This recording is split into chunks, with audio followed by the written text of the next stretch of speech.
Well, welcome again, everyone. It's me, Nick Mike Like, and the wonderful Steve Frazier. Well, thank you, sir. And we're giving you a commentary today for John Carpenter's version of Stephen King's Christine.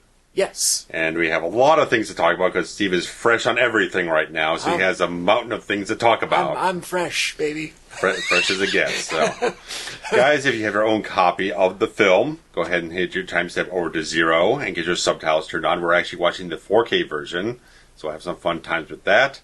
So, guys, I'm getting synced up with a countdown. So, in 3, 2, 1, play. This is that Steelbook version you got, right? Yeah, it was ended up being cheaper. Nice. Best Buy exclusive. That's kind of fun. I love a Steelbook. So they're probably just trying to get rid of them because they've been sitting around for 3 years. Well, that could be. This Columbia Open, a little rough. That does not transfer well in 4K.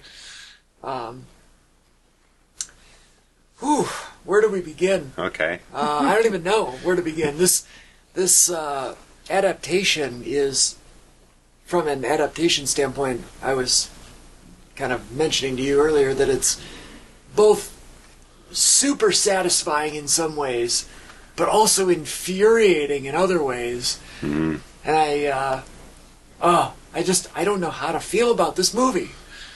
I had not seen it in, God, I don't even know how long. Since I was a kid. I remember watching it, I don't know, I don't even know how old I was. Mm-hmm. It was under 10. And so it's been 30 plus years since I had seen this. And we had kind of talked about doing some Stephen King adaptations. Maybe this will be a trend, I don't know, maybe. But there it is, the king himself. And I said, well, you know what, I never read the book. Let me just read it. Mm-hmm. And 500 pages, I ripped it out quite quickly, and here we are. So I'm fresh on the book. I rewatched it, I don't know, right after literally the day I finished reading it, I watched the movie again. Mm-hmm. And the differences begin right here. Yeah. Now you never read the novel, but you were familiar. You're familiar. I'm familiar with the general changes done. In terms like they changed from like the old owner kind of haunting Arnie and the car to being like the car is basically the entity driving everything. Which, in and of itself, is fine. Mm-hmm. I'm okay with that change only because it's more cinematic. And they felt like if there's one thing we can cut out to make it a more streamlined, shorter story, that was the main thing they could excise. Well, yes and no, because that is part of the infuriating... Okay, so you'll notice that every car on the line is white except for this one. Yeah. Which they don't really explain here. Right. But making the car evil is... it being the one to stand out, it's like, okay, fine. Yeah. In the novel, it was a custom paint job. Okay. The previous owner had it specifically colored this way. Mm-hmm. And of course, the inclusion of the bad to the bone is like, okay, we're starting off. We're going to be a little on the kitschy side of just the general concept. It's a little bit of a silly concept, so we're leaning into it, letting you know that we're kind of in on. It's a little weird. It's a little kooky in a way. Yeah. So we're kind of playing up on that. But okay, time out. Go. Does that car not look awesome? Oh yeah. I love this car. Yeah. And for this opening sequence, they shot it all on Fuji film, which apparently was a lot softer of a film stock than the Eastman Kodak stuff they'd shot the rest of the film on, just to give it a little bit of a old school, a little bit more a time period-esque type of feel to it. By the way, obviously they graded a lot warmer and everything like that. So who smokes a cigar in a brand new car like that? Right. Even if there is plastic all over it, yeah. Like, come on, dude, come on. I don't know. It's interesting that just that particular one is the other color. Yeah. And like you said, the bad to the bone. Yeah. and it's, you know, they did kind of make it look. What has he got there? Is that a Zagnut?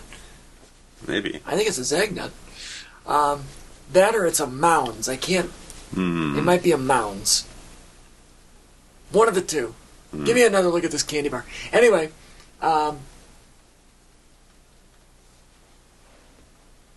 yeah, he's literally dead in the front seat, dude. Yeah. They had the hood come down like it was biting him. I don't know. It's just, it's very. I don't know. It's fun. Yeah. You know, it's fun. 1978 now. 1978, and the book takes place in 1978, and so that's fine. Yeah. Book takes place in and around Pittsburgh. Okay. Not that it really matters necessarily. It's probably more of the things like, well, we're shooting in California. Let's just call it go Cal- there yeah. instead of like fake leaves on the ground like Carpenter's done before. Right. Like, Yeah, he's finally embracing the California. the California. Are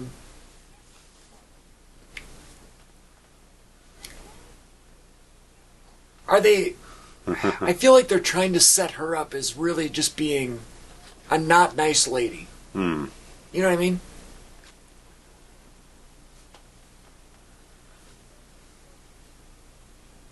And now we've got, you know, Poindexter. Yeah. I mean, this is Jameson, right? Right. Oh, boy. At least he doesn't have to hang around the bushwhackers. Well, no. And no one wants Nobody to. wants to do that.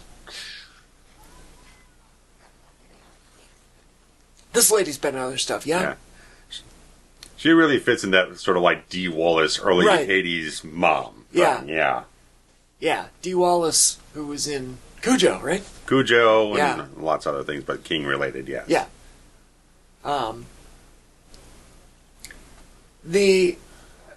Okay, so in the novel, you spend so much time building the relationship between these two. Okay.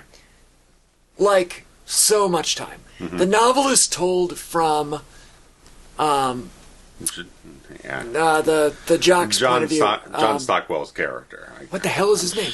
Christ almighty. And I just read it, and I just rewatched it, and I can't remember his goddamn name. Having it Obviously, I know. 2 seconds here. Dennis.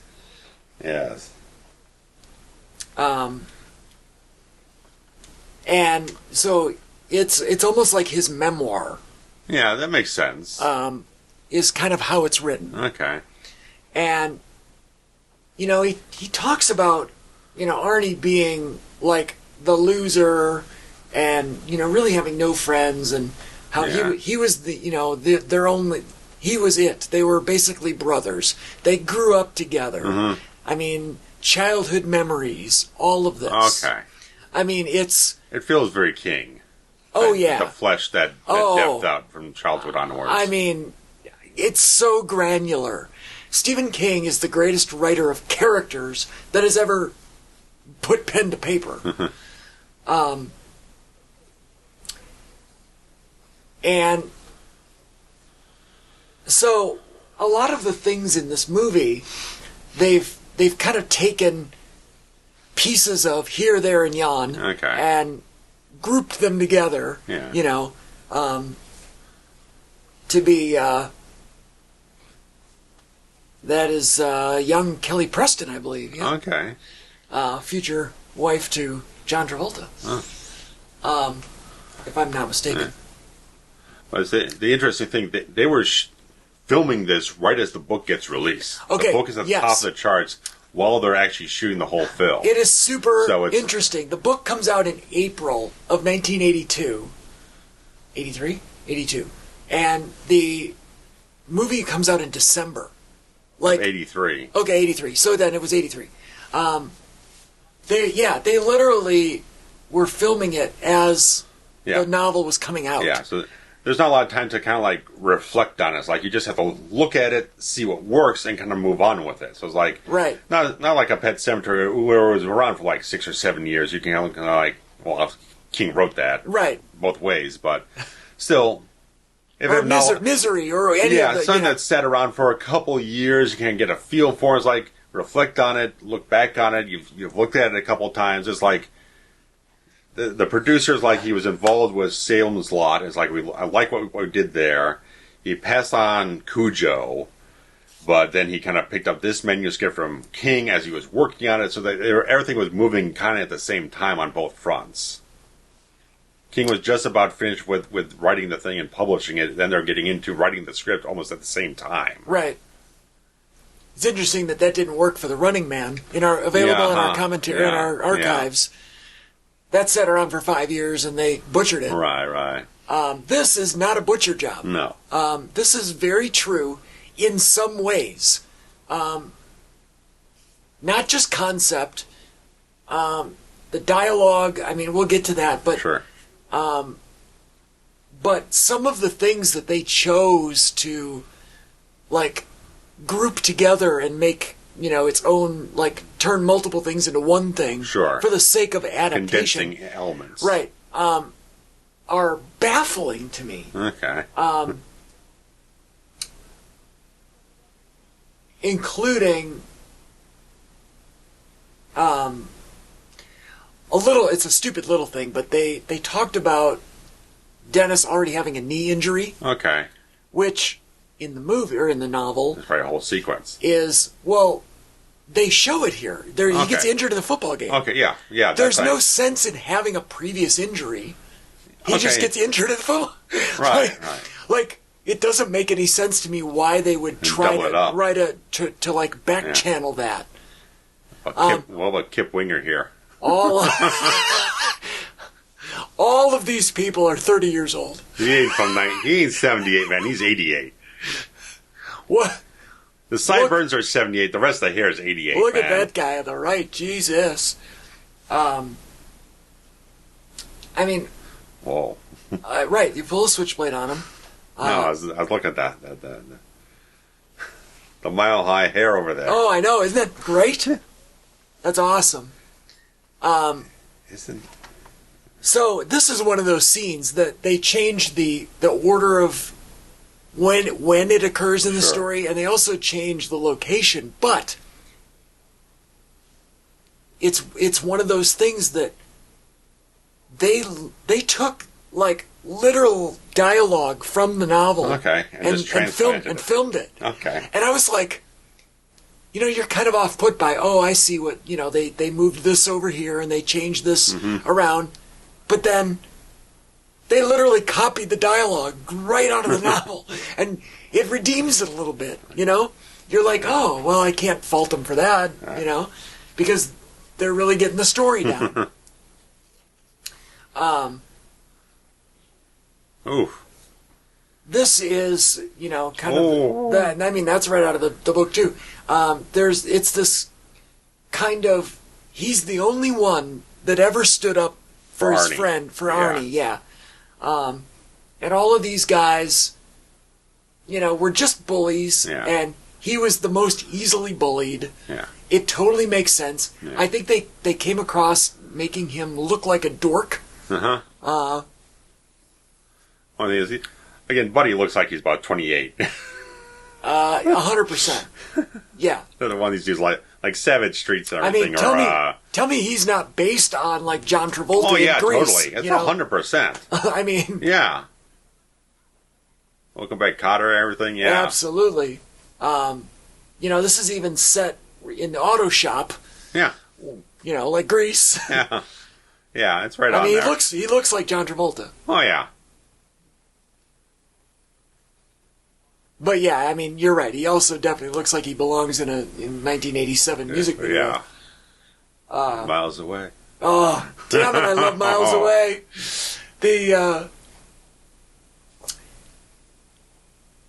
Arnie's character in the novel is, I don't want to say a savant with cars, but he was always. It's like the one trade that he excelled in. Yeah.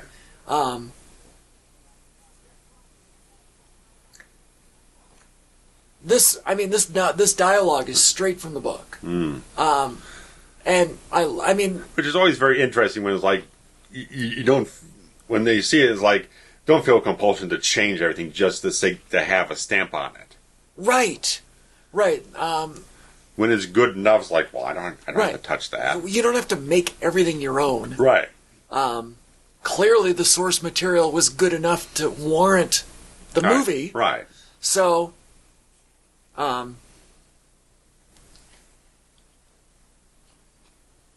now at this point in the story, Buddy had already gotten into it with Arnie at the garage. Okay. And they had a little bit of a previous history. Okay. Which I can understand them omitting. That's perfectly fine. You just have it be the school bully. Fine. That's fine. That's fine. That makes sense to me. I don't understand necessarily why they're turning down this weird road in order for him to see it. I don't remember the exact details, but for whatever reason, they took a different route home, and he happened to see the car, in somebody's front lawn. Right. And,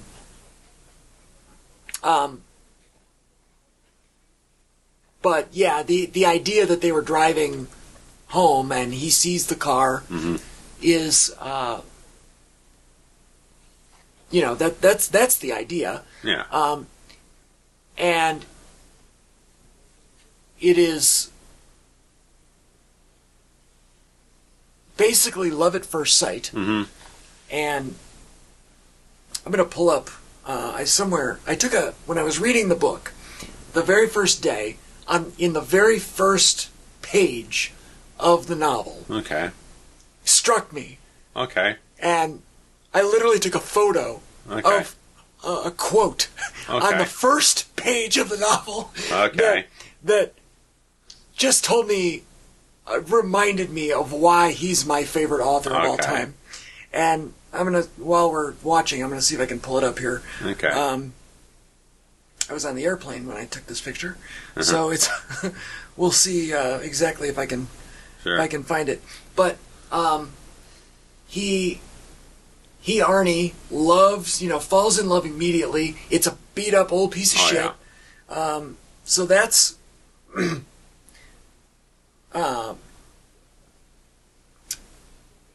he is. Here's our boy from Home Alone. Yeah. I never remember his name in Home Alone. Robert's Blossom. Oh, I meant the character's name in Home Alone. The this old is man. Christ. But I know. But yes, so this guy. Okay, so this is one of the infuriating. Everything.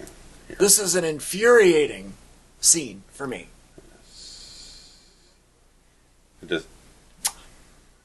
What? I think George LeBay. They name him in this one. They name him George. He's the brother. Yeah. That's correct. So his name is George. In the novel, the actual owner is selling him the car, but then he ends up haunting the car. Correct. So needs a little clarity on that front. So here's the problem that I have. Well, I've got multiple problems, but sure. So the imagery that we see before us of the really grumpy old man with the back brace. Yeah. That is the description in the book. The description of Roland LeBay. Roland, yes. The owner of the car in the novel. Yes.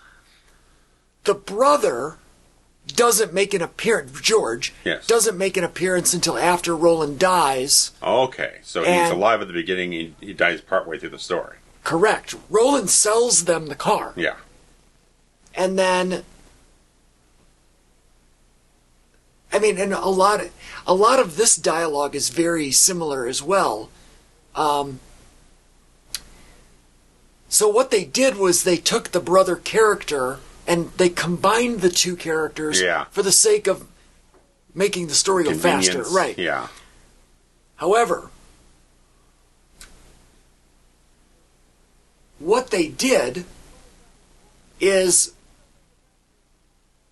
some of the... so in the story, Arnie, as the car is like restoring itself... Yeah, okay. Arnie basically turns into LeBay. Okay. As if the car and the owner have been reunited. Okay. In a way. Okay? All right. But what they did was they made the brother have all the characteristics. Yeah. So later on, when Arnie starts acting, morphing, he's not actually morphing into the person that owned the car. He's morphing into this brother, which doesn't make any sense to me. Like, from a logic standpoint, like, I understand them combining it. Okay. But I don't understand him turning into the brother when, you know what I mean? It's weird. Yeah.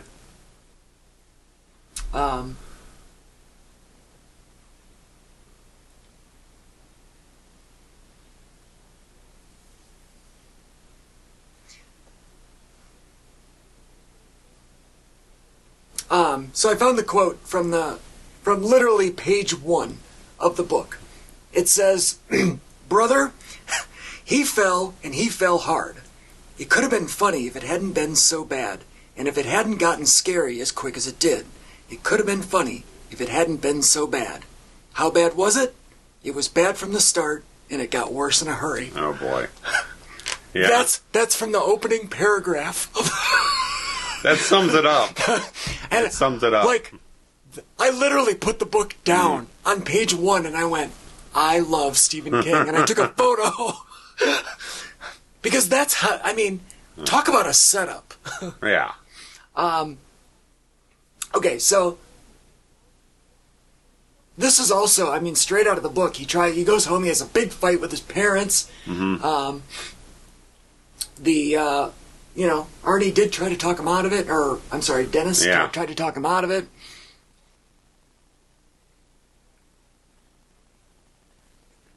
There's some bad set decoration here, right? Yeah, I mean, the wallpaper's a little on the what are those trivets or whatever that are hanging from the wall, the bee and the... I'm looking at the kitchen wallpaper, I'm looking at the front room wallpaper. Is all too much. I'm not familiar with caloric stoves either.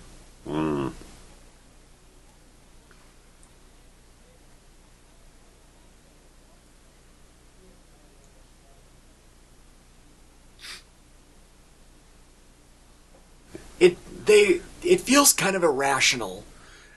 Her reaction feels slightly irrational. It's too much. I don't get where she's coming from on the whole thing. Yes, she's upset that you made this big, pricey decision for this piece of junk. It's a little overboard on me. Yeah. She's meant to be that way in the story, but again, in the novel, there's more time to flesh her out. That's the thing. You don't quite get where she's coming from on it to be that harsh about it. Right. This, is kind of the do-it-yourself garage in town. And there are entire elements of this Darnell character and his relationship with Arnie that get sliced out of the movie, which I feel like I would have liked to see them in there. It's the story's told from Dennis's point of view, and Dennis's dad kind of tells him about Darnell's past and Darnell's possible illegal activities on the side. Okay, and how. He might be, running cigarettes or guns or drugs or whatever, doing other sort of illicit things. Yeah.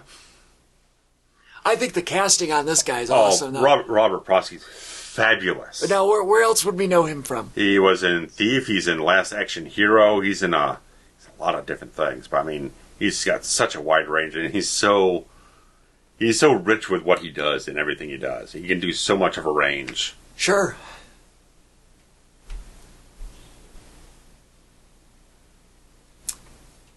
I was going to say, I think when I was reading about this film production, it's John Carpenter, right? Yeah. So, although I think I read somewhere that that he didn't necessarily love the story.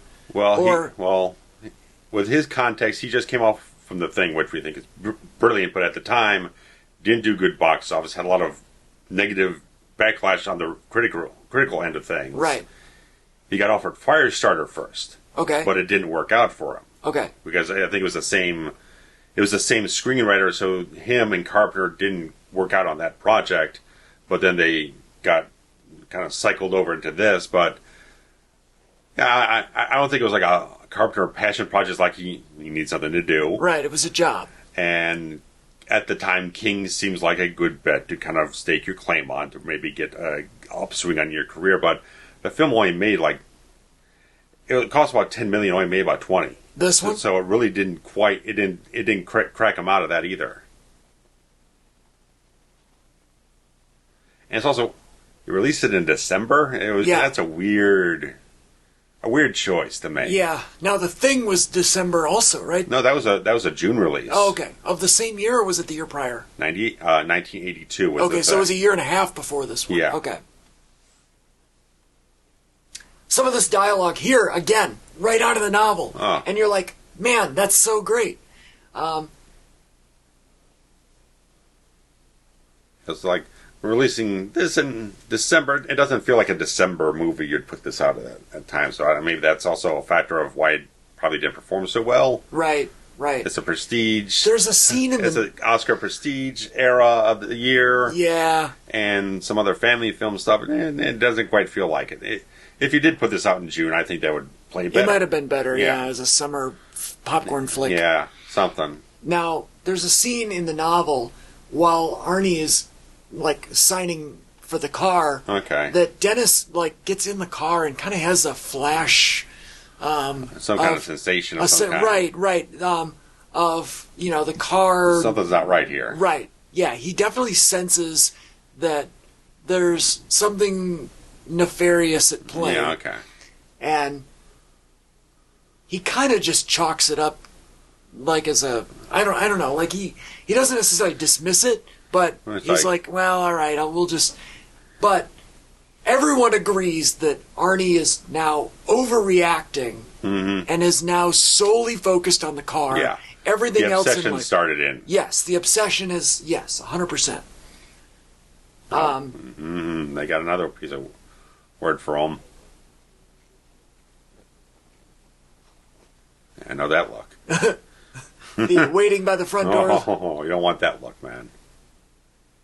You don't want to be 16 and walking home to that. Oh, yeah. Good they gave the dad a nice mustache. Perfect era for a mustache. Oh, 100. Yeah.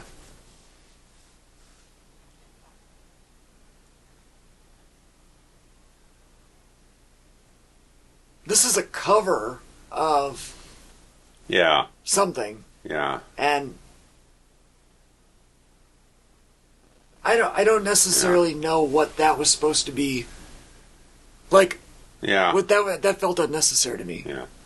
Because there is a lot of song elements in the book. Oh yes. They made sure up front to get the licenses in place before they began filming. There are 4 pages of licensing credits at the beginning of the novel. Because every single chapter... Using the lyrics? Every single chapter in the book. So, I don't even know, 60 chapters. Starts with a song lyric. You would get the publishing rights for those. He went out of his way to, get licensing for all of these car songs. Oof. Some of them are repeats, but still. Yeah. And,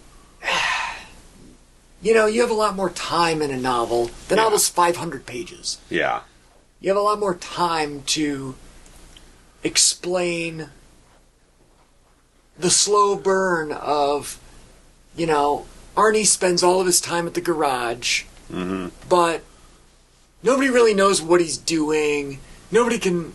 it's kind of he's good, but he's not great. And everything is kind of piecemeal, and they show it here, there's a new antenna or there's half of a grill, and you're like, what is happening? Yeah. And you kind of,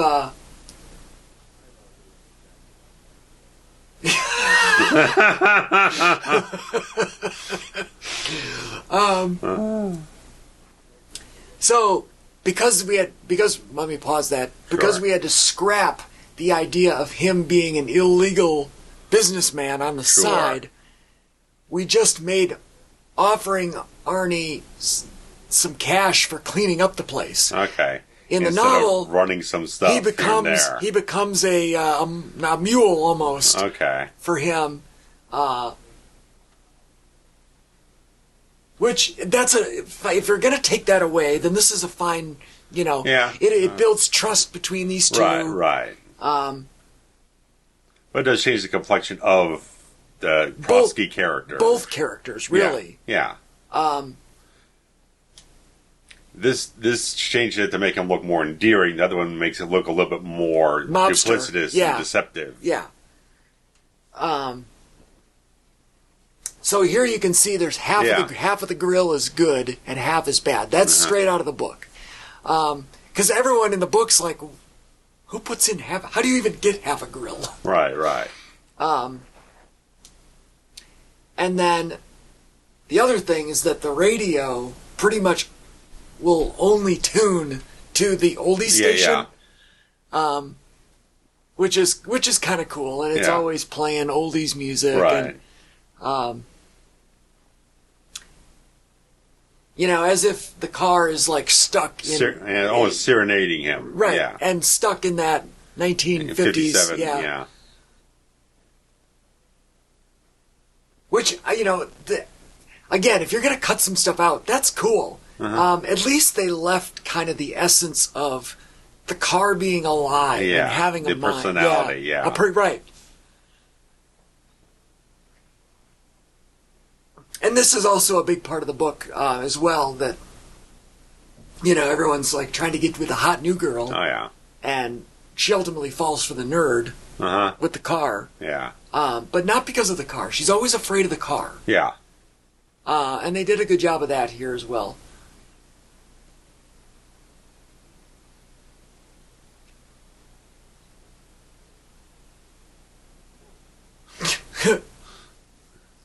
I hate those big brooches that old ladies wore in this era.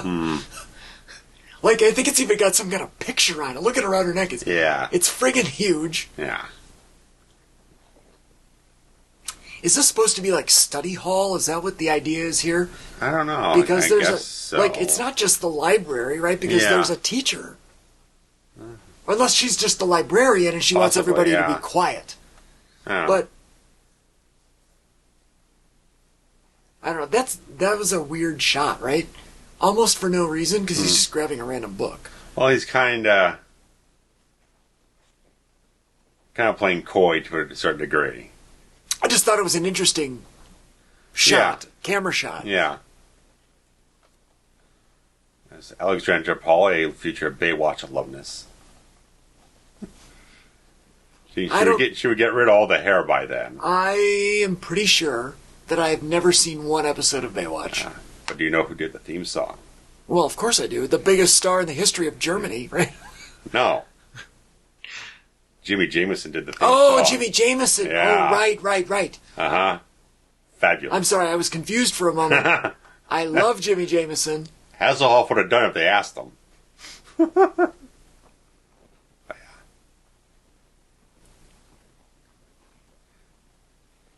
Okay. It was the folks that made Baywatch that actually made Thunder in Paradise. Oh yeah. Which there you go. Was the Hulk Hogan vehicle that ultimately led him to switching over to the other side. Turner and all that. Yeah.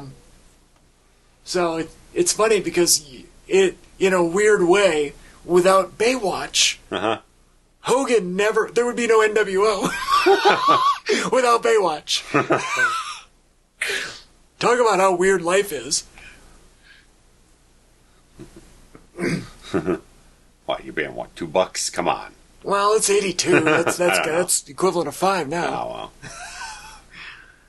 Who parks on the sidewalk? Yeah, it's very strange. Get out of there. It's partly on the freaking street as it is. I once got a parking ticket in my own driveway because the acid in my car was... Oh, yeah, they will do that sometimes. It was only $10, but still. So... See, now he's already... Yeah, his style shifting. is a little... His style is shifting, right.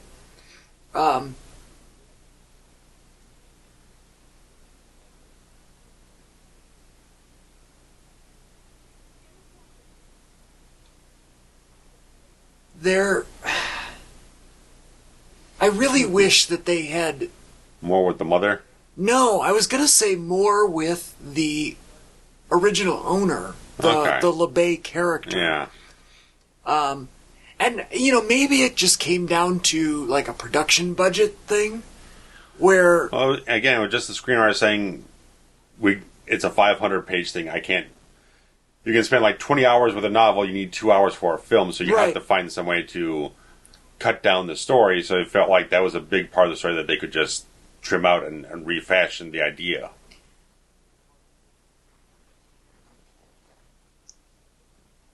I mean, I get it. Yeah. I'm not mad about it. I just think it's interesting that as Arnie is changing, other than being obsessed with the car, there's no reason for him to change if it's not because he's morphing into the other guy. Okay. You know what I mean? The way I always read it was more like the car is exuding some sort of, I don't know, not really authority over him, but it's more just kind of like, it's more and more taking over who he is. The car is influencing him more heavily as time goes on, where it's almost like a demon possession type of thing. Right. You have less control over yourself, and you start becoming something else that's being influenced by another entity. That's the way I always looked at it with what they did with the film. Sure. And here they took some of the... And in this scenario, they said that the brother killed himself in the car. Yeah. In the novel, obviously that didn't happen because the brother was alive to sell him the car. It was his wife that killed herself in the car. Okay. And their young daughter also died in the car. And see, you notice how he used that word shitter? He referred to everybody as a shitter. Yeah. And then Arnie starts using that. Yeah, he does it too. And becomes it. Yeah. So it's like he's becoming it is weird. him. I never really picked up on that. So Arnie is becoming this guy, but he's not the guy. Yeah, that's weird. That's what I'm saying. That is weird. Because he's not obsessed with the car. Right. Arnie's obsessed with the car. Right. He's fixated. And so was the brother, Roland. Yeah, so it's like, whenever it finds a new owner, it starts to weave a spell around them in a certain way. Sure. So it kind of like obsesses them. It's like, there's something I'm almost thinking of, I can't quite nail it down, of like another thing about it. Like another thing to compare it to. I don't know. Right. Well, maybe you'll think of it. But yeah, it was the brother George. It's like Gollum with the one ring. Okay. You find the one ring, it kind of it just completely kind of like takes over everybody. It takes over you. It poisons you. Right. Yes. That's what I'm getting at. Yes. In which case, Arnie has no reason to become that guy. Yeah. He's just becoming a darker version of, kind of like the inverse of who he is. Right. Instead of just taking on someone else's traits. In this version. That doesn't fit. Right. But it's like they tried to meld things together. Yeah. Transplant it or something. Right. It's weird. And yeah, that doesn't quite It doesn't add up for me. That doesn't fit. No. So here's where we kind of learn that the odometer is going backwards. Mm-hmm. Keep it knocking, but you can't come in. That's a great... Yeah.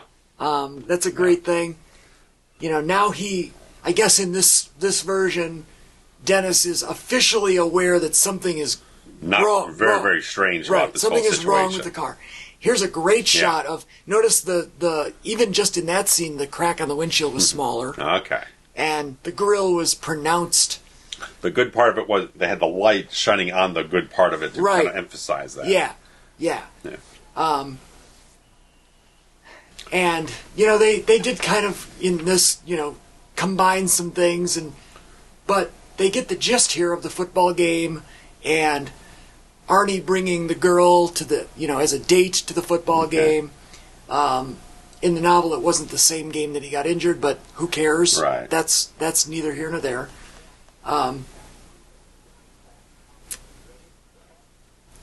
But what I also...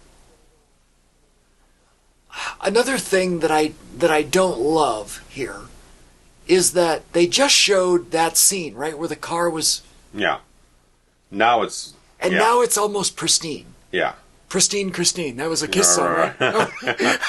No, it's not. The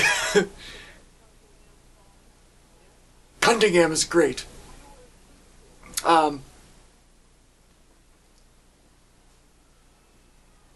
And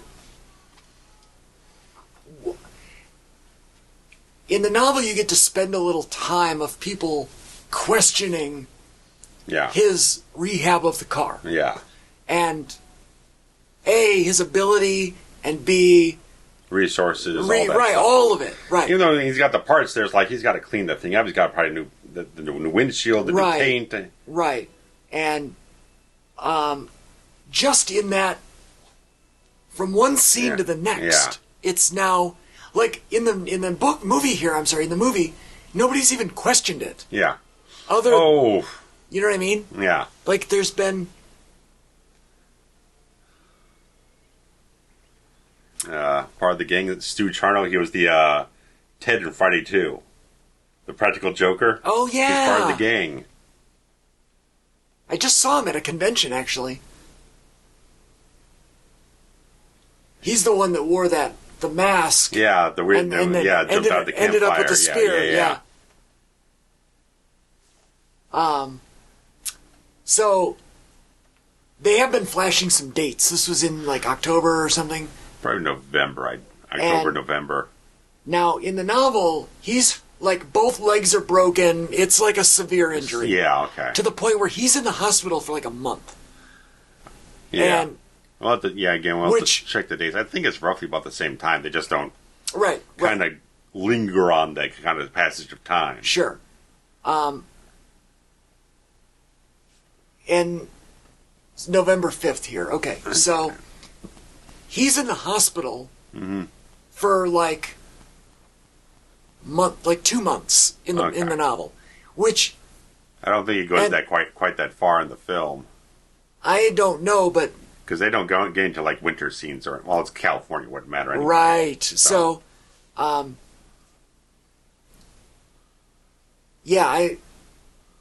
don't remember where this goes, but you'll notice that like he's basically just got a little thing on his leg, and his neck. Yeah. But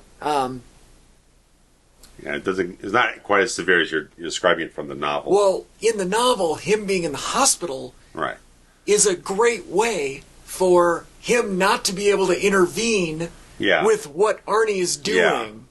It's the scent. Right. He can't be there to monitor, to intervene, whatever. Yeah. See here, he called them shitters. Yeah. I love those Danish butter cookies in the blue tin, by the way. Love them. You can get them at Aldi.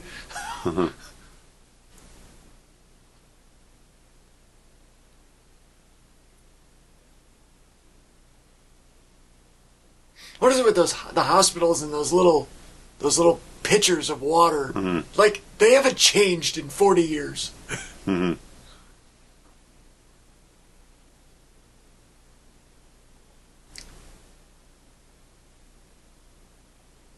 I feel like this is the first time that they've questioned it. Yeah.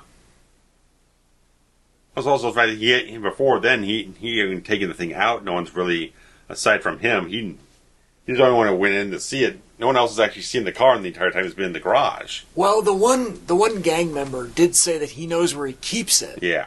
But you're right. Other than Mr. Darnell, nobody's really seen the progress.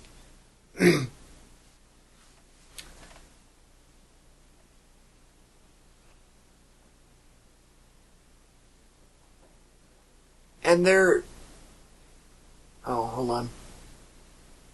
This is a line right out of the book as well. That they... Yeah, that seems kind of heartbreaking of a thing for him to say. Well, it's... Just the fact that it's like, this is the furthest thing from the guy I knew. Right. I was trying to figure out what movie they were watching, but I couldn't place it.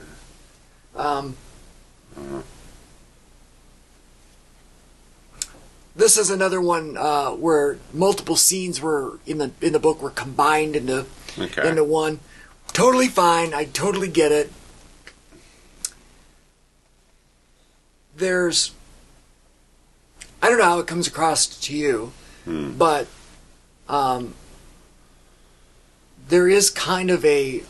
Not kind of. There's a sense that, like, the car is jealous of the... Okay. Me alone. That's it. Right. Nobody else. Yes.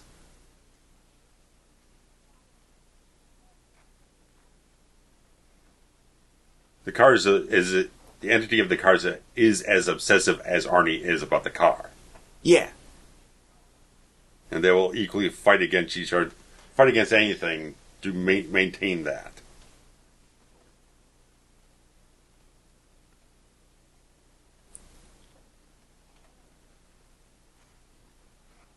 I think it said the Buddy Holly story. Okay. On the poster in the back, but I don't think that's what they were watching. No, it didn't. I don't think that was the Buddy Holly story. It didn't look like it. No. Now, at this point, I don't know what she has to hate about the car. They haven't really had a lot of interaction. Yeah, I mean, until they showed up to the football game, they didn't have a scene together. No. And that's very odd. Yeah, again, it's them trying to cut corners. Right. Now, they played it off as jealousy. Yeah. You know, like, oh, you care more. I hate the car because you like the car more than me. It's thin. It's thin. As opposed to, the car gives me bad vibes. Yeah. You know, in the book there was the underlying smell of death that would come through because that would disturb you, because of the previous deaths in the car. Right. It would all of a sudden it would smell. Manifest. It would smell like the car was decaying or whatever. Like those types of things that I get it. You're granular. You can't do it all. Right. Now this is good. This kind of shows that love triangle, so to speak. And that's totally how it's presented in the book. Okay. As like a love triangle. It's just it feels less than here. Only because, like you said, they didn't have scenes together, so to speak. So, what is that? What do you keep wrapped in foil on the dashboard?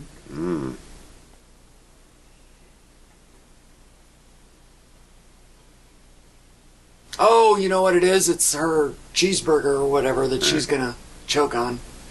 Which happens way later in the book, but that's fine.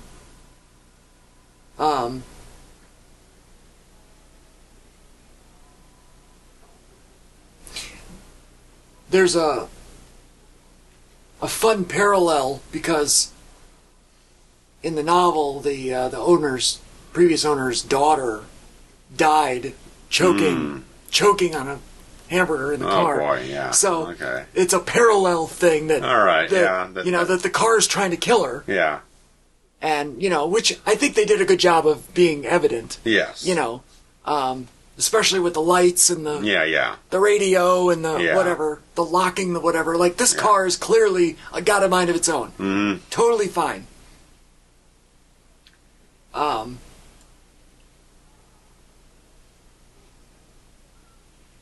And this whole, I mean, it was a completely different setup, but same thing with the choking and the Heimlich and the whatever. Him not doing anything about, Arnie not doing anything about it, pronouns pal. But damn it, this car is so iconic looking. And Stephen King is famous for having little Easter egg threads throughout his other novels and little tiny callbacks to other things. I can't even tell you how many books have had a passing red and white Plymouth Fury. There's been a few I'm aware of, in a general sense. If anybody saw that anthological movie Cat's Eye, there's something in there. The mid-'80s, it's got Drew Barrymore. It's got a bunch of... At the very beginning of Cat's Eye, there's 3 or 4 references to other... There's like a St. Bernard to reference Cujo. Okay. There's a Plymouth Fury. Yeah.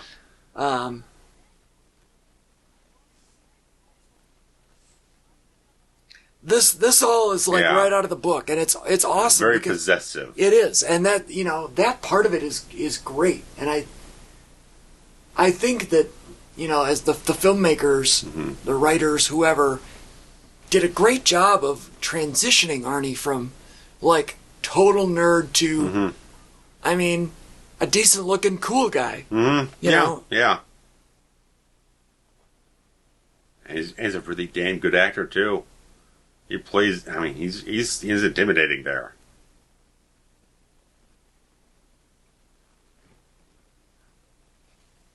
He's very good at transitioning. Yeah. His very unnerving presence. I think he's got a Broadway background, which that when I read that, I was like, oh, yeah, that makes sense. Yeah, I think he was doing a lot of stage work before this in New York.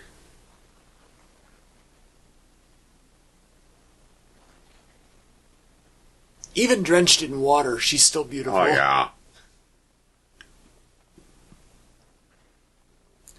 Now, at this point in the movie, we're almost an hour in. Right. There's still been no horror. Carpenter doesn't even really look at it much as a horror film. Right. It's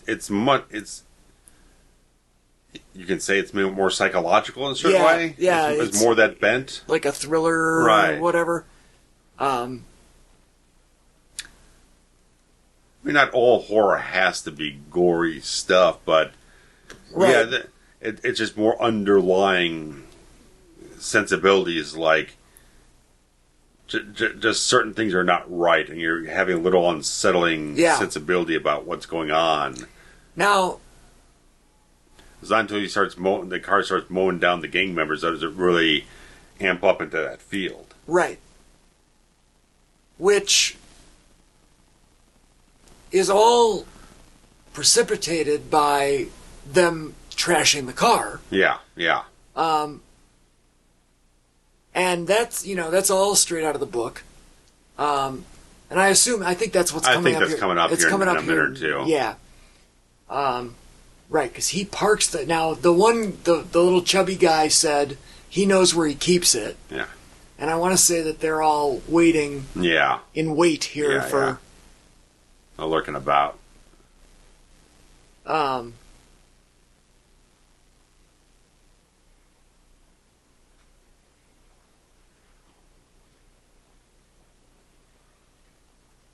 Yeah, the timeline is definitely a little wonky. From novel to film, they rearranged the order of things. So I mean, while Dennis is in there, it's like clearly this stuff would probably happen after the point where he gets out of it. Because no, it doesn't. All of it happens. So how does, if it's all being told from his perspective, how are these pieces of the story unfolding in the book? Well, getting conveyed to him, how is he be able to tell that from his perspective if he's locked up in a hospital bed? Let me think here. I feel like as I was reading it, I did think that was an issue, and I feel like the middle. It's broken up into 3 sections. Okay, and I want to say the middle section is the part where he was in the hospital. Okay. And I'm trying to remember if it was written as like an omniscient thing. Shift the focus. But perspective. It was also, I feel like it could have been like historical. Told more from flashback, sort of like folklore, kind of like here's now retrospective. Right now we know the details later on. Yeah. Let me tell you. You know, I think it was more like that. That's what I was picking up. Was thinking of when you said earlier, like memoir. Right. Yeah. Sort of format. This scene does not happen at the garage in the book, but that's fine. Who cares? Yeah. And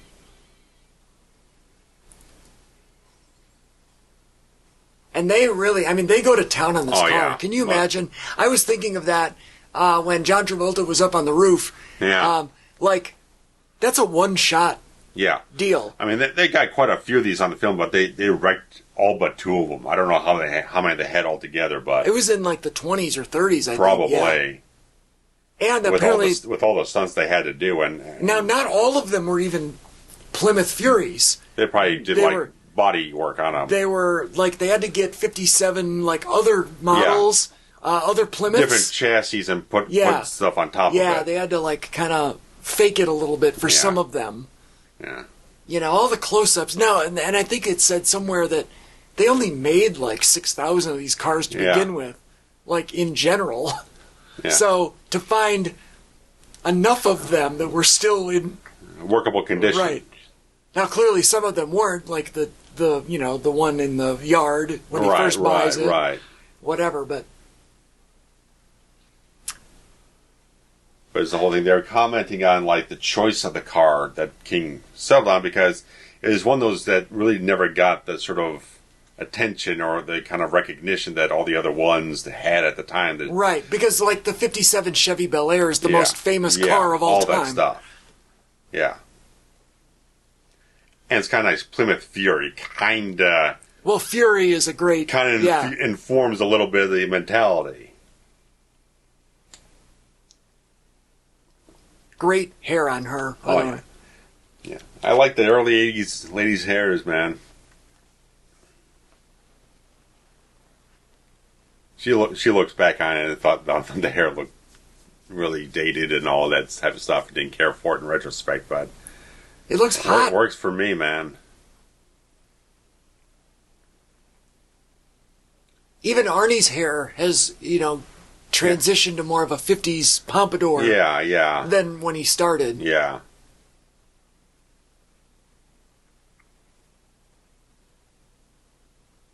I love the little detail of just it's like a heartbreak. Right.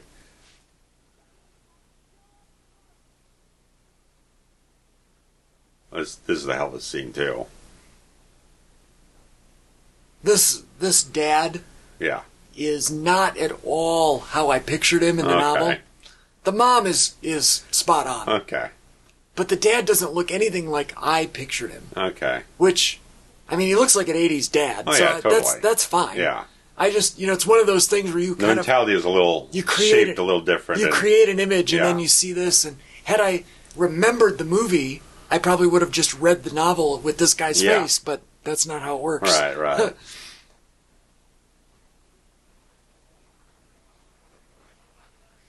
Yeah. There's the dialogue between Arnie and his parents throughout the novel is combative. It's combative, but it's also so perfect. Like Arnie's ability to retort and call back like little things and turn them back on mom later on is just so perfect. There we go. Oh yeah, this is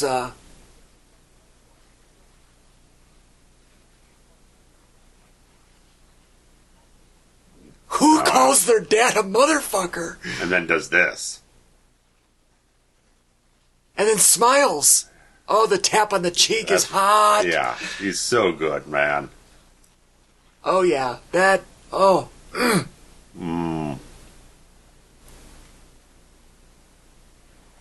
Now, Yeah, so all of this does take place while Dennis is in the hospital. Yeah, and he's still there in the film that we know of. Right. He's not Now, out on a wheelchair yet or there's anything. also... Well, so part of it is that Lee, the girlfriend, Mm-hmm. is keeping in touch with him in Yeah. the hospital Okay, and, so that's relaying what's going on. Right, Okay, right. that makes some sense.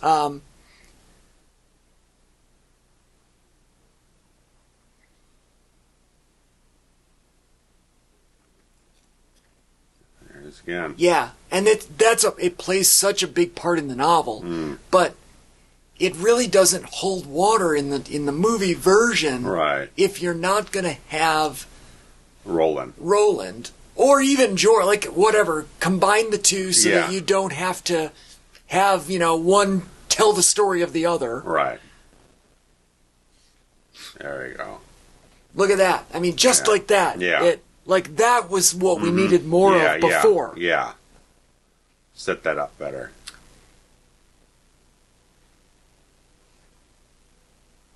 This is a wonderful sequence, though. The special effects on this are out of control. Oh, yeah. It's all just reverse photography and just like hydraulics. And the music, man. Now, you can tell they did this score right after like Season of the Witch. It sounds so much alike. Yeah, you can. The Alan Howarth is all over. Like you can hear it. Oh yeah. Look at that. It's really good stuff, man. This is awesome. Is this our midpoint? Well, not quite. We're past it. Maybe the destruction sequence. I don't know. It's an hour 50. Okay. But I mean, look at that. How do you do that? I mean, obviously it's reverse engineering, but like this is what I remember as a kid. Looks wonderful.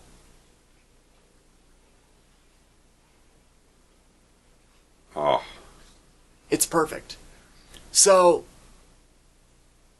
now we get into some of the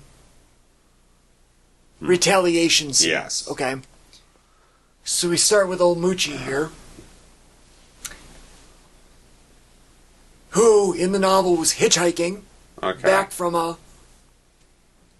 was a Fleetwood Mac, or I forget who he went to see, but there was a concert that this guy went to. Insignificant here, but just one of those details that you're like, yeah, I like it. And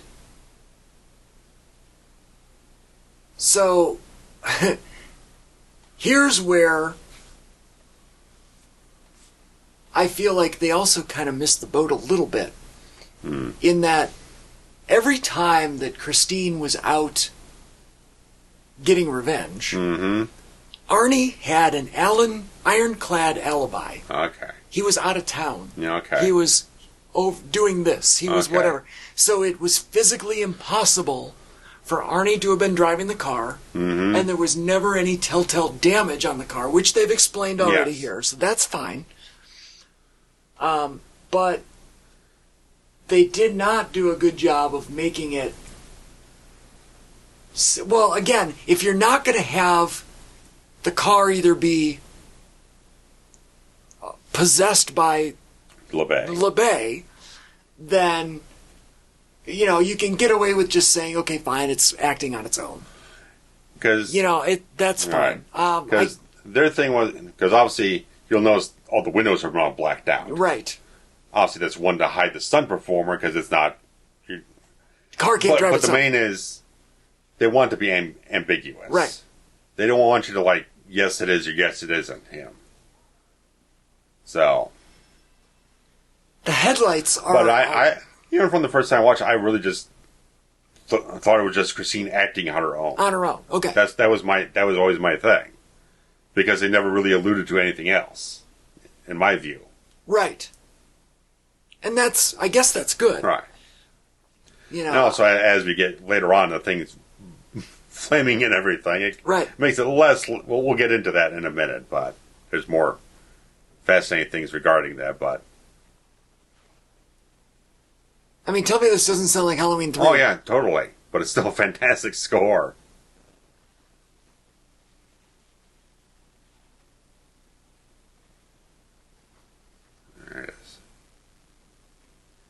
I love the headlights in the movie. Yeah. Especially with the anamorphic glare and everything, it's really nice. It's such a nice way, because it's so simple. Yeah. And I don't know, it's the eyes of the car. Yes. I don't know, there's something about it that, the headlights make it human. Right. Almost. I didn't necessarily love this sequence. This is not how it plays out in the book. Yeah. The fact that it has to, crunch down. Yeah, squeeze in. I understand the entire point of this is to show the car destroyed or wrecked up enough to where... Yeah, it's already busted up as it is. So that when you look at it in the next scene and it's not beat up or squished, then, you see what it was capable of. But I feel like you didn't necessarily have to go to this extreme. Mm. But whatever, that's me nitpicking. Yeah. It's still just a cool idea, right? That the car's out rip itself apart just to get at it. Right. But again, it's such a tight squeeze and such a tight that I don't know if it would do that much damage. You know what I mean? I could be wrong, but... So, it's been 3 weeks. Yeah. He's still in the hospital. They didn't make it look like he had that big of an injury. You know what I mean? It just didn't seem like he was in a friggin' traction or nothing with friggin' he's definitely pins in his leg. That's how it is in the novel. Yeah. I mean, pulleys and... completely... Yeah. He might not walk again, let alone,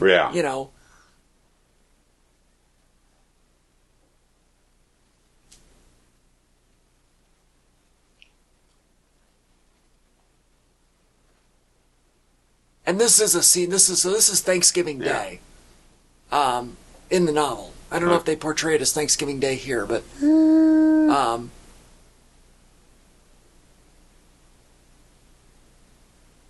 Should be. If it's the 23rd, then that should be the last Thursday of the month.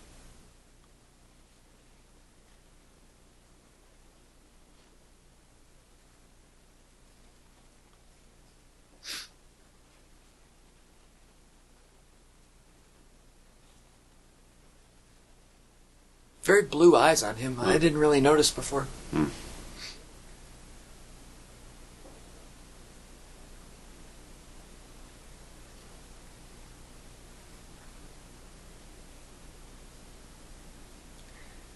So they kind of chalk it up in the book as Arnie. They got Buddy and his gang expelled from school. Okay. And so he kind of presents it. Arnie presents it as to other people as, oh, they trashed my car as revenge for the expulsion. Mm-hmm. Now we're even. Yeah. Kind of thing. Yeah. Look at these great cars. Oh, God. There we go. Here's your boy. Fabulous Harry Dean Stanton.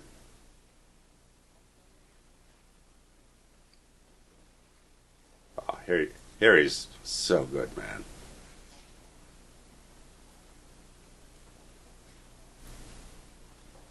I guess Harry was so used to being cast as a bad guy. That when John Carpenter called him up, because he already worked with him on Escape from New York, he said, I got a good guy character for you. Got a cop. And he was so happy to do it, because it's a different thing for him to play than usual.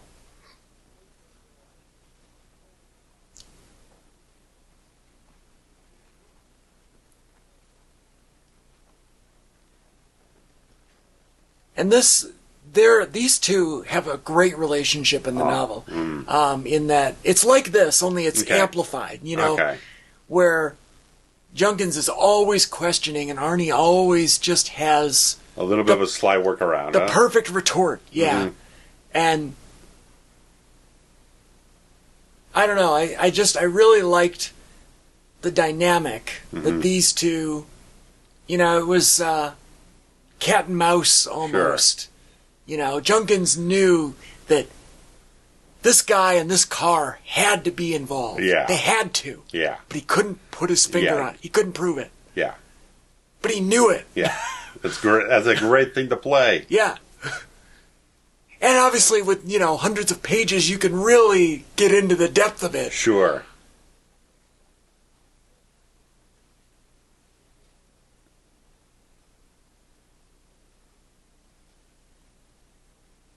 I mean, like, some of this is like, it's a condensed version, but it's, it's right out of the book. Ooh. And, and all of this is just, everyone told him, the girlfriend told him, everyone said, like, they destroyed this car. Yeah. And he always plays it off as, it wasn't that bad. Nah. They didn't really destroy it. They over-exaggerate. Yeah, exactly. But, I don't know. I love it. I mean, on the whole, I do like this movie. I think it's a good adaptation. I really do. Yeah, I mean, again, Harry Dean's so good. He is playing the subtlety. And he plays a great cop. Oh, wonderful. Like I say, he's playing the little undercurrent of the whole thing. Right, yeah. The sly Inquisition type of stuff.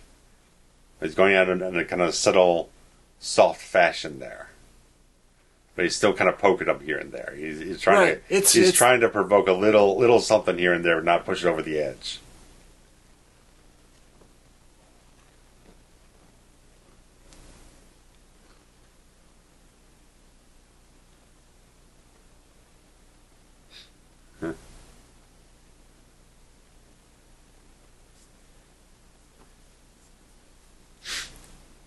Yeah, I like the whole thing he said on the hood. Yeah. Just to give it a little extra something. Right. Because it's got to just irk him.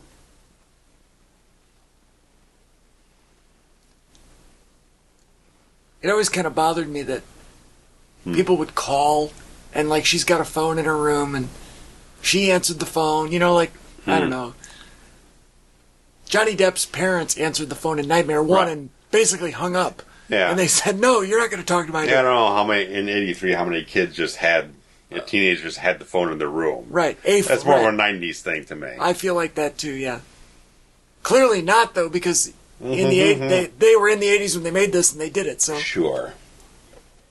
Ooh. Well, fuck you, bitch. There you go. That's the end of that. Yeah. And then the immediate remorse. Yeah, that's... So this is the point in the novel where she and Dennis start... Yeah, that feels like it. She's hit her breaking point on it. She hits her breaking point. He, now they both are assuming that something is wacky with the car. Well, him from his previous suspicions. Yeah. Her with the, at this point... Choking and all that nonsense. Yeah, she hadn't choked yet at this point in the okay. But maybe she had, I think. I don't know, but either way... they both have their own reasons to think that the car isn't what it seems. They're walking out with liquor. They're like now 23 in freaking high school. I do believe that the drinking age was still 18 then. Okay. And so, Buddy was probably 18 at this point. You're there for plus about 10. 10 years, yeah.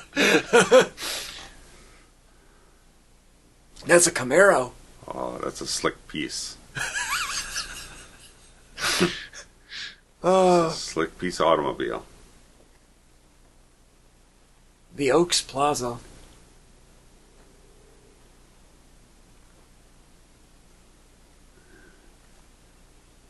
The Rolling Stones. Yep. Oh, the headlights. Yep. So good. God, that hair on the left. Oh. And the right, but... the guy on the left is the one from the beginning of Ghostbusters who gets the electroshock from Bill Murray. Oh. So, for a second I thought he was Horseshack, but I was like, no, that's not him. So I was like, they have the same hair at the time, so... But yeah. Steve Tash. That's definitely not Horshack. But I love Horshack. I gotta look up an age on him. On, I gotta know. On Buddy? I gotta know. Give me a moment. We'll get there.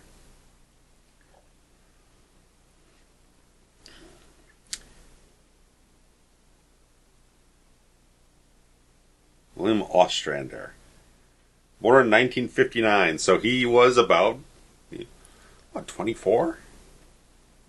Yeah, if they filmed it in 83, all of 83, yeah, so... We weren't too far off. But not bad. Yeah, so he would have been... You said 59 he was born?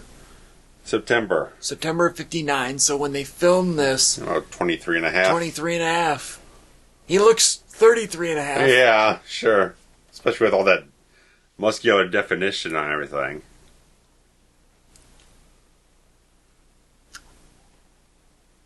This is another combination scene where in the book it was multiple events.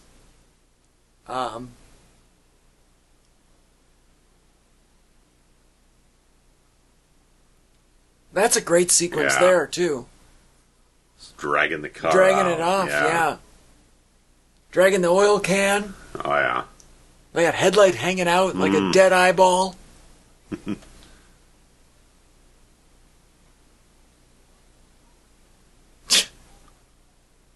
Come on, Prick. Prick is so underused. I love Prick. Prick is not used enough. Yeah. Oh, fuck me. Oh, shit. Yeah, he got flying. crushed. He went flying, dude. There you go. And now we got the gas. There's our guy from 2. Friday 2. Yeah. Uh-oh. Oh, yeah. Goodbye. There you go. Now we've got the end of Halloween 2. Yeah. And look at this car. Oh, yeah. What a great stunt. Yeah. It is. So I looked. It's not our guy, Tony Caesar. No, Tony would be cleaning the car. But, yeah. The guy driving this thing out because you got no other choice. He's not like regular, like, stuntman stuff. He's in actual, like, fireman protective gear, right, with a freaking oxygen tank. Look at this thing. That's not a digital effect. No. John Carpenter is so good at, because there's one of these in the thing too. Oh yeah, the big blow up at the end, the station. Yeah. But look at this shot. Yeah. Damn it. Oh, it's iconic. And the interesting thing is, it's not Dean Cundy. He worked with, this is Donald Morgan, who he worked with on that Elvis movie with Kurt Russell. And then he did Starman with him. So I think Cundy was probably working with Zemeckis at the time on a couple different things, I think, here and there. And he was shooting Psycho 2, actually, at the time. Okay. I think, because that came out the same year, and he shot that. But then he works with Zemeckis a couple times, so there's a little window where he's working with a different guy, but man. Great shot. Oh, with the fabulous. Flaming car running over. The images that they capture with the car are just absolutely phenomenal. I mean, just the flaming car alone, it's just, that's iconic. Right. Yeah, I love it. And the thing comes in like this. But obviously, like, that sequence kind of convinced me, I don't think Arnie's in there. I can't be convinced that he's in that freaking 1,000-degree burning heap. Right, right. Now, and the fact that he has to open the door for it, so it's like, I don't know. Well, no, he did not. Well, he lifted up, he had the garage door opener in his hand. Yeah, but he didn't do it. Okay. The idea was that it was opening on its own, and he said, I didn't push the button. Okay. Well, it opened on its own. Yeah, okay. And but still, the flaming car sequence is very, very much more definitive, like, I can't believe he's in there. Right. Of course, if he's standing over here and Arnie doesn't walk out of the damn thing to give him the third degree, what the fuck's going on here type of thing. Right. And this is actually, now there's no flaming car in the novel, unfortunately. That was a cinematic change, but a good one, I think. Yeah, because yeah. I love that. That's a hell of a sequence. Right.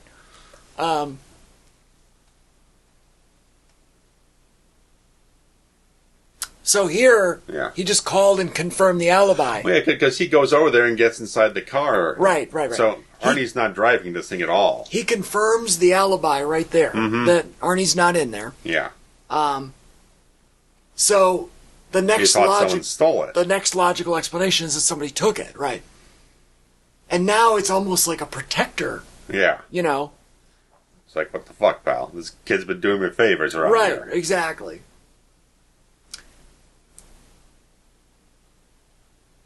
And also the fact that he would know that the car got busted up and everything, so that'd be twice on his watch. Right.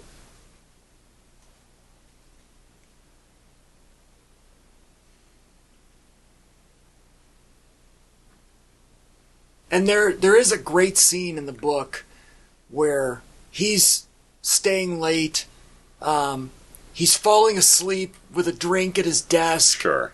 And then the car comes rolling in after a murder. Okay. And he now questions his own sanity. Okay. Like, did I actually see what I thought I saw? Okay. Nobody's going to believe me. But I know that it's true, you know? Yeah, it's a fine moment to play. Yeah, which then leaves a witness, kind of, right? Right, so it's got a loose end tie-up. Exactly, which in itself is its own sequence. In the book, he gets it at his own home. The car, goes and finds him at his house. Oh, but they shored that up. They condensed that here. Okay. That's fine. Yeah. Okay, I get it. Yeah. It's all logical progression from the one sequence into this sequence, next, right. And then he and the audience now see that the car is acting on its own. It's official. We knew that it could restore itself, but we also weren't sure if Arnie was actually driving the last time. Now we know he wasn't. Yeah. There's things that I wish that they would have kept. Yeah. But at the same time, I can't complain because they're telling a logical story. Yeah. There's more. The very last commentary that we did prior to this one, if everyone's not watching all or listening to all of them, was My Bloody Valentine remake. And there was, no story going on in the backdrop. Fuck all of anything, really. And that, it was stupid beats of nothing. Yeah. Here, everything is a logical progression. Yeah. Which, I like to give credit to Stephen King. I know he didn't write the screenplay. Yeah. But he wrote the source material. Right. Now the cars crushed him to death. Yeah. The radio, I love the green lights. That's straight out of the book.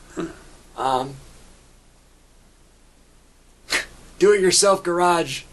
He did it himself, all right.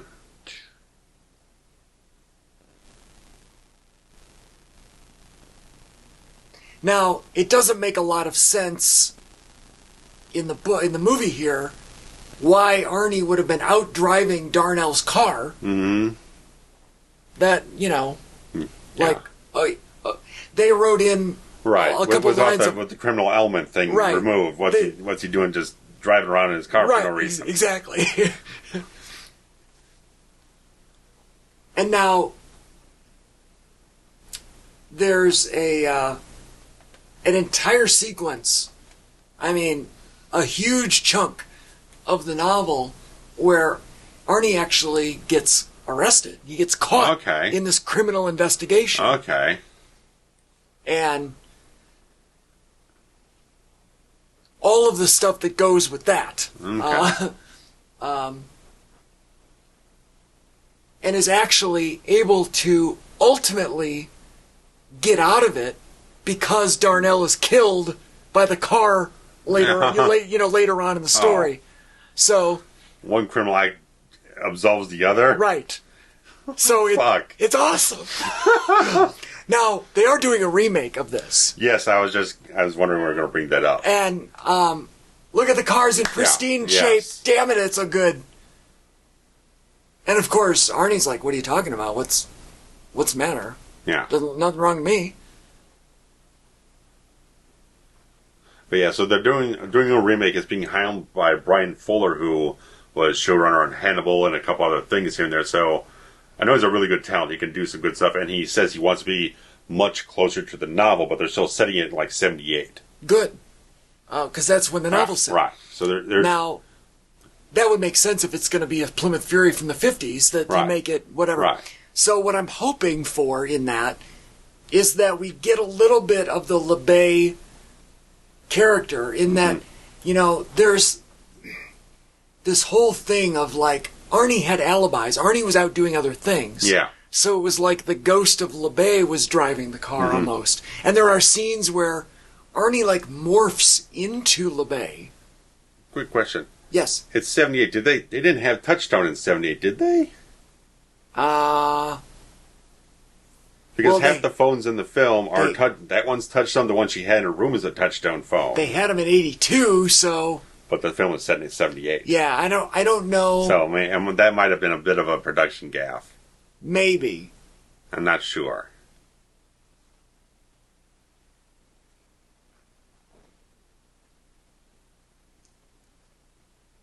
And there's some great scenes here where these two commiserate and tell tell each other their war stories.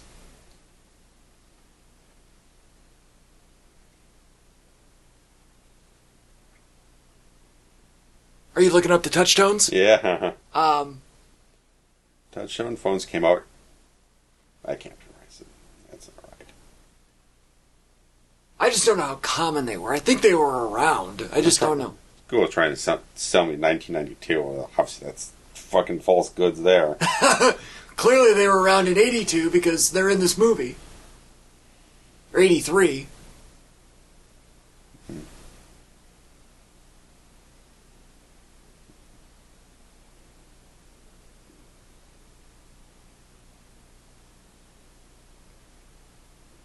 There's, like I was saying, there's some scenes where Arnie, like, almost physically changes into the ghost of LeBay. Oh, okay. And then reverts back. As if LeBay were actually driving the car on the nights that, Saying 1963 they were invented. Well... I don't know when they actually got really on the market. Right, yeah. But I guess the technology was present, so I'll leave it at that.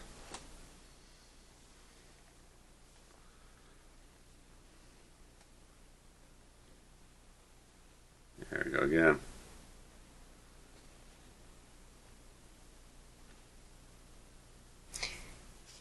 Yeah, there's so many more elements to the story that they just didn't have time for. Right, so I mean, when they do this new one, obviously they might make it a much longer film. I don't know if they'll work or not. Well, if they make it a 2.5-hour film, does that still work or does it not work? You won't know until you get there. Right. Now, I feel like it could. I think that you could rework some things here. And, I think that you could make some shortcuts here and extend some things there. And, we have a lot more, effects technology to be able to do ghosty things, to do,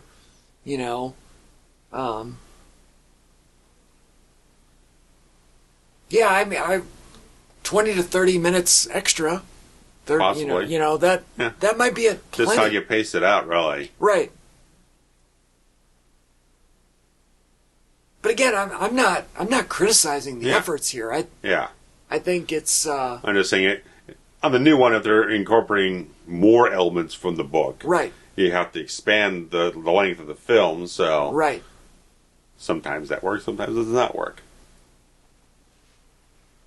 I mean, it's one of those where, you can always say the TV series route would be even better. Series, limited series, like an 8-episode series or something. That you could almost really parse that out like the novel. Yeah. And the interesting thing here, they're doing this whole car thing, cheap man process. There's got a couple PAs with some lights that run around in a circle or whatnot. Oh. And just they're just sitting in a blacked out garage. Yeah. It's a lot better than the stuff we saw in the last film with the horrible green screen. Yes. Some of this dialogue out of the novel. I would sooner take this look than someone trying to compose a bad digital composite shot in the background. Because it's perfectly fine. It doesn't draw attention to itself. No. And look, I mean, you feel like they're in motion. Right. And they're not moving anywhere. There might be some other PAs with some 2x4s maybe giving a jiggle the handle. A little jostle. Like in Terror Train when they jiggle the train car, or something. The rebar train car, yeah. Yeah. It's a little something. Simple tricks, that's the way you make it sometimes. Look at his hands. Yeah. The light on his hands holding the steering wheel. It looks real. And this is a great line about, you know what happens. You're either with me or you're, Yeah. Yeah.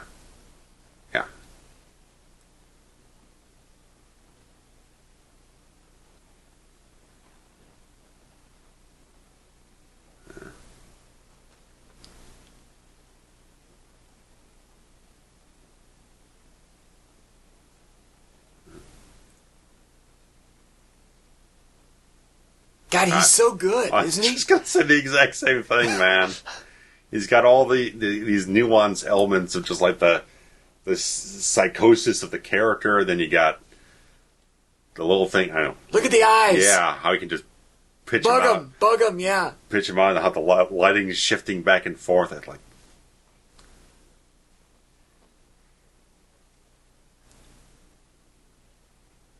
I mean, Carpenter said, like, because just the quality of the cast he put together, this thing, it was like one of the easiest directing jobs he ever had. You cast all the right actors who are absolutely fantastic at what they're doing. They do 90% of the work for you. Yeah.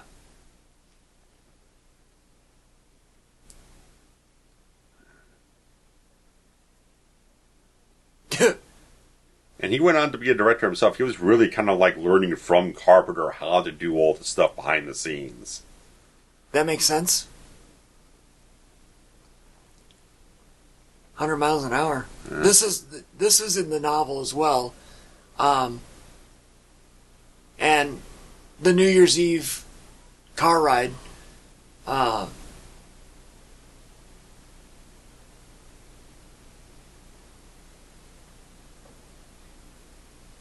Now, the maybe for pussy line is a callback to LeBay saying it. Okay. It's another, and they did it the same. They did the same thing. That's the message you won't ignore. Well, he's not talking to Arnie. He's talking to the car. Well, either way. Yeah.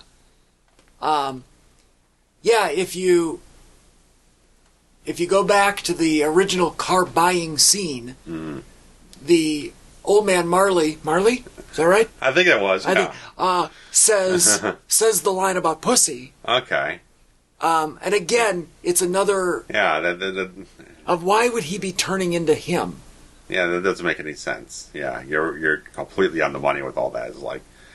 And that's not just me being I like the novel better situation. Right, and it's a logical thing. Right. It's like, okay, well, if he's taking on traits of him, why does that make any sense? Right. Because again, he sold the car off. He's got nothing to do with the car. No. You just get rid of the car. He wants to make a couple bucks off it. Sure.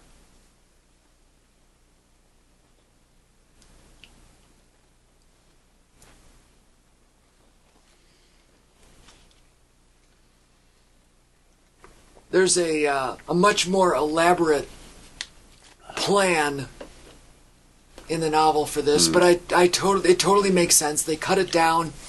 This scene does take place in the garage here.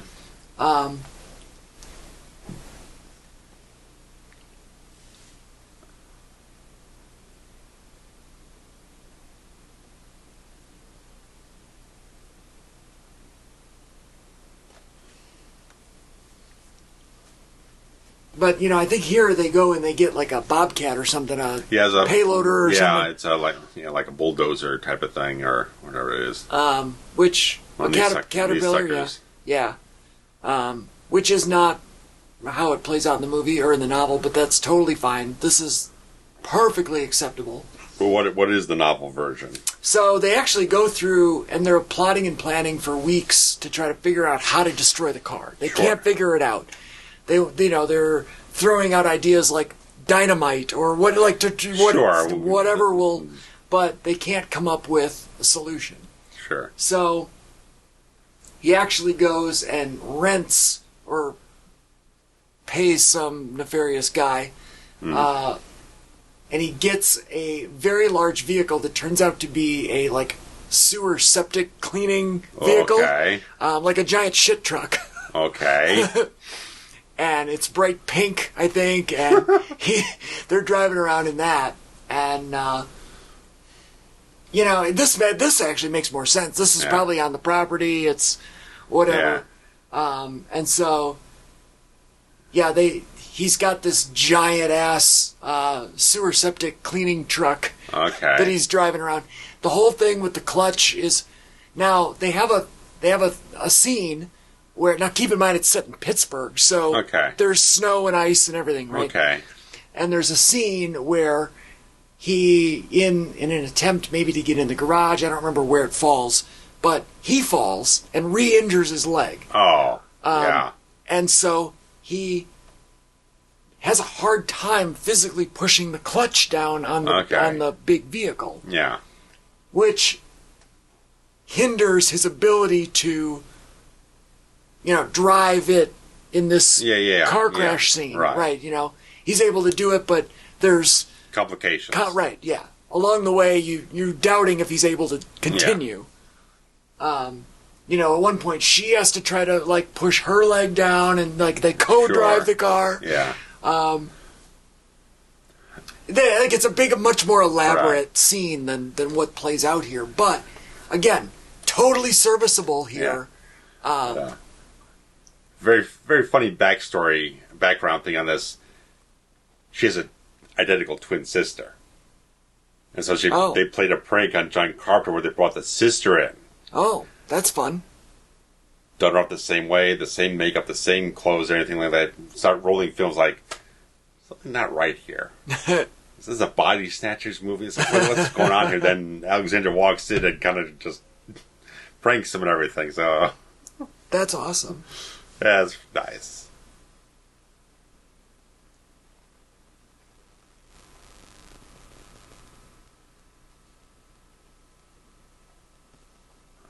That's a nice jump. Yeah, and this is, fairly right out of the novel, because she, gets caught off guard and has to duck and dodge out of the way. She literally jumps up and she hits her head to where she's bleeding and concussed and, rendered more helpless. Yeah.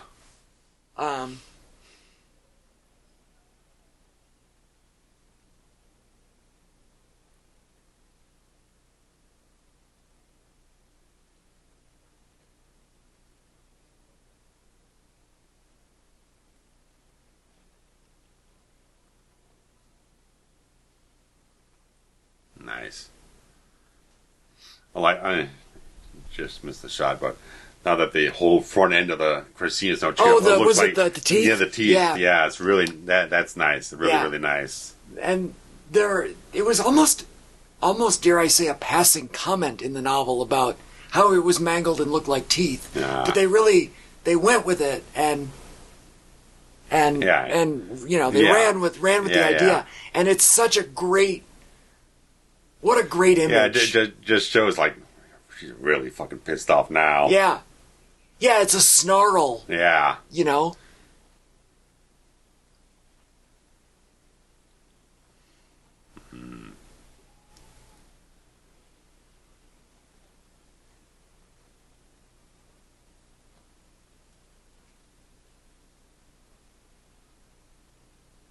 At some point also in the novel, the cop Junkins gets run off the road and killed by the Christine. Yeah, because he's still here at the end. Right.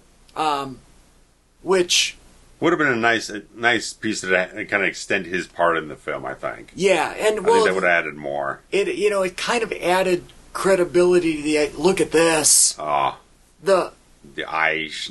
Yeah, the shivering, the putting back, the regeneration, as it were. Yeah.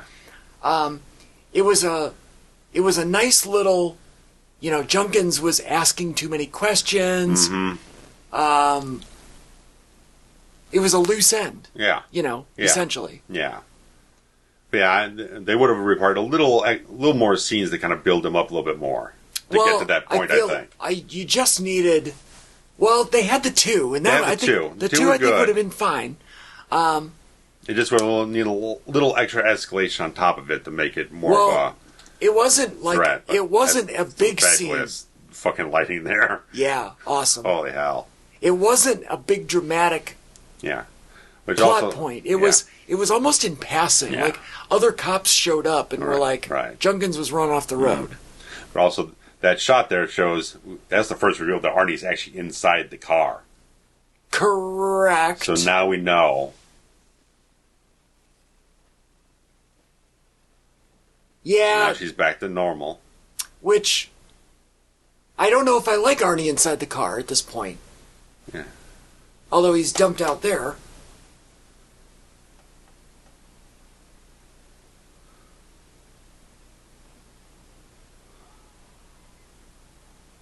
This is a kind of a combination scene as well, because in the novel it was actually Arnie's dad.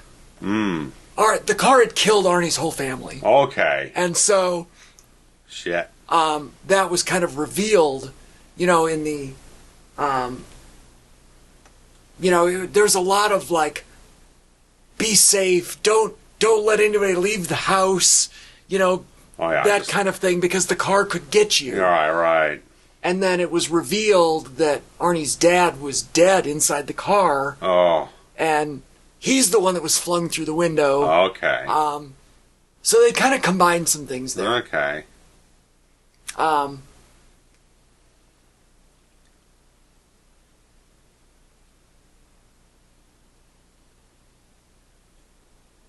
But yeah, the Junkins wasn't shown like in detail. It was more of a report. Okay. Which I think could have been even a little scene where another cop shows up and says that he was. Yeah. He was. There's a way you could play it. Yeah. Right. He was run off the road or something. Yeah. Do you know anything about that? No, I was wherever. Yeah, you could have those for like a suggestive sort of start of the scene and then kind of play it off later. Now the car's extra pissed because its owner's dead. Yeah. Now it just wants revenge.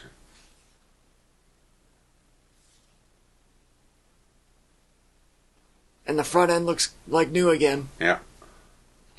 So it actually creates this tension as you're reading the novel. Yeah. That, like, how are they actually going to kill it? Yeah. Like, it's been set afire. It's been fucking trashed to shit. It's like nothing stops it.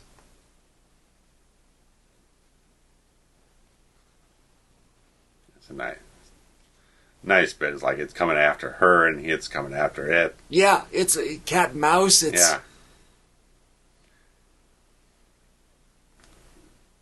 I mean, just think how many cars they had to destroy. Oh God, that's what I was just thinking. It's like, man, like this is yet another one. Glad they would have had to buy all these cars. You ain't leasing this. Right. These aren't loaners. Right. Look at this. How much fun would this have been to roll over the car? And that was our things like, can we get this thing to kind of right up on top of it and flatten the shit out of it? Like, okay, well, we probably can.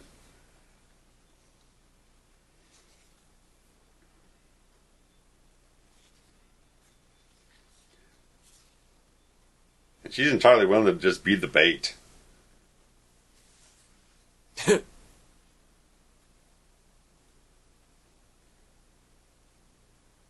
It finally gave out. Mm-hmm.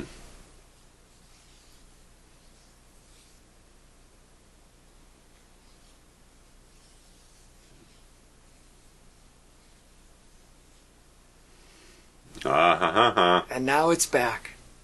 Another reverse shot done beautifully. Yeah. And even here you're like, well, shit. What are they going to do? What are they going to do? All the way in. Yeah. That's beautiful.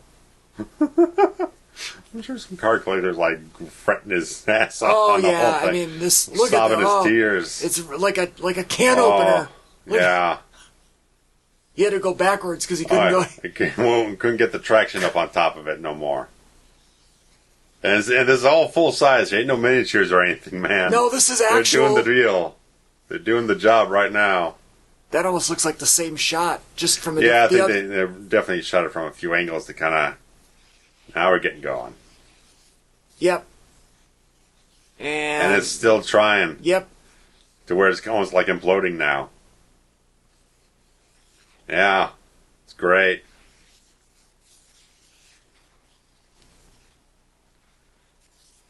Oh, yeah. Love it. Nice cut. Right to it. That's a great cut. That's a great, great cut.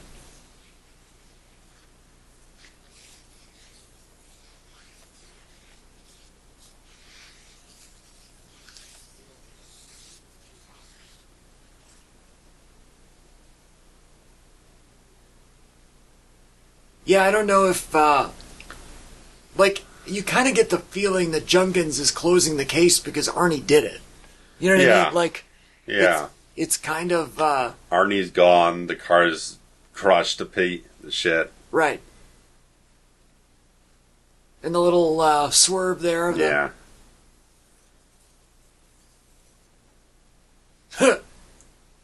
Who hates rock and roll? Nobody. Not even you, lady.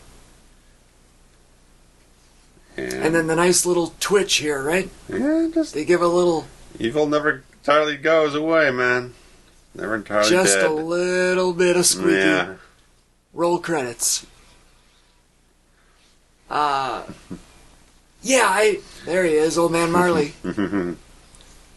David Spielberg. We got a Spielberg in here somewhere.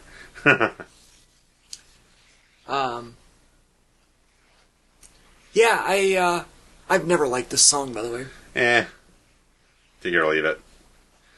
Actually, they had shot an addition to the ending of the film where Thorogood actually made a cameo appearance in the junkyard. Because the other guy there was the screenwriter, and he realized, man, I'm not a good actor. We're going to cut this piece out. Oh, the guy with the boombox was the screenwriter? Yeah. Oh, that's fun. Yeah, so... I love when that happens, unless it's Todd Farmer. Fuck all.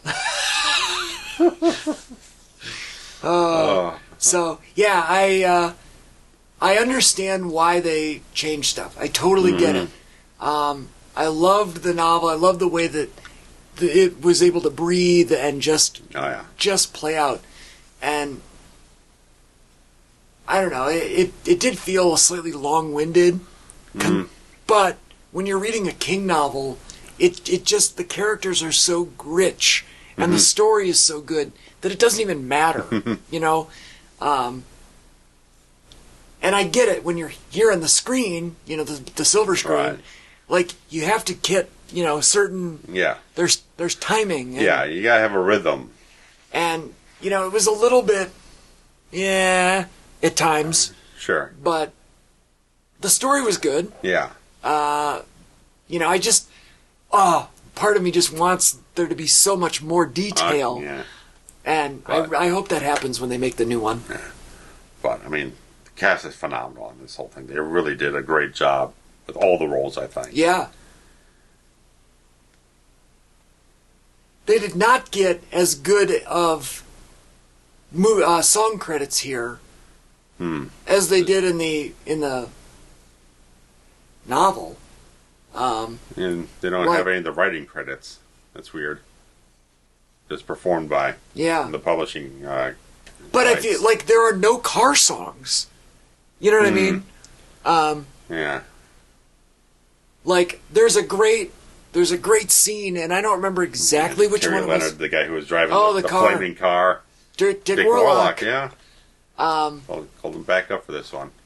There's a great little scene in in the novel. I don't remember exactly which one it was, but it's one of those like that just precedes a kill. Okay. And the songs that it's playing on the radio on the oldies station were all songs by artists that died in that plane crash. Buddy Holly, the Big Bopper, and the other one. Richie Valens, yes. So there's like those three all play in a row, and somebody goes, "Oh, it's Death Night on the radio," or something. Boy.